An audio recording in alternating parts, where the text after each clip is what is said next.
Too busy bickering on TV to run the country? There's got to be more to the House of Commons than that, right? Before the House of Commons or the House of Lords, there was just the king and his barons. The king could call on them whenever he wanted, but he didn't count on them becoming powerful. And in 1215 they made King John seal Magna Carta, which forced him to obey the law, and set up an advisory council of 25 men. 50 years later, Simon de Montfort rebelled against Henry III and for the first time invited representatives of the towns together with the Knights of the Shires to his 1265 Parliament. These citizens met separately from the nobility and evolved to form the House of Commons in 1332. So, now there are two houses, the House of Commons and the House of Lords. As the rights of the people increased, the king and nobility became less powerful, and the balance of power eventually swung to the Commons.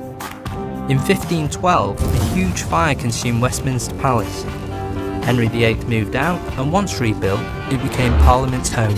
Parliament still works from Westminster today and has three parts: the House of Commons, the House of Lords and the monarchy.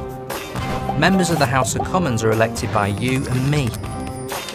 Every 5 years we elect representatives to run the country on our behalf, which means we run the country. Kinda. It's easy to run as a candidate. You just have to be 18, not in prison and not a lord. Oh, and also, you can't be the monarch. Ever since Charles I burst in on the chamber uninvited, no king or queen has been allowed in. So, what does the House actually do all day? It debates important issues, makes and reviews our laws, represents the public, and holds the government to account. Inside the House of Commons there are two sides. On one side the government who run the country, and on the other side the opposition who keep an eye on what the government are doing. The chamber only has 437 seats for over 600 members, so MPs have to pack in for big debates. The Commons Speaker sits at the head of the room to maintain order. The Prime Minister leads the government and appoints ministers to form a cabinet. You'll see them on the front bench. It's the government that introduces most of the ideas for new laws and changes to old ones. The opposition questions and challenges the government. All MPs split their time between the House of Commons and their constituency. Often MPs have to figure out what's best for their party or what's best for the local people they represent, even the ones who didn't vote for them. There are lots of ways the government is held to account. Every week, for half an hour, the Prime Minister comes to the House of Commons to answer questions from MPs.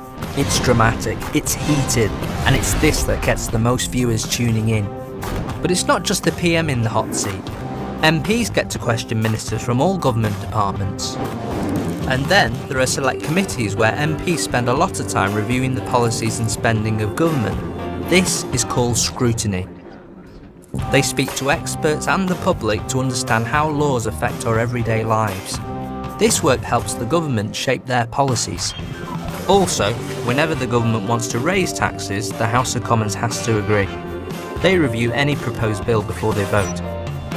So it's not just a lot of rowdy bickering. They do more than what's shown on TV. Debating important issues, making laws, holding the government to account, and allowing MPs to represent the public. That's you. So, what do you think of the House of Commons now?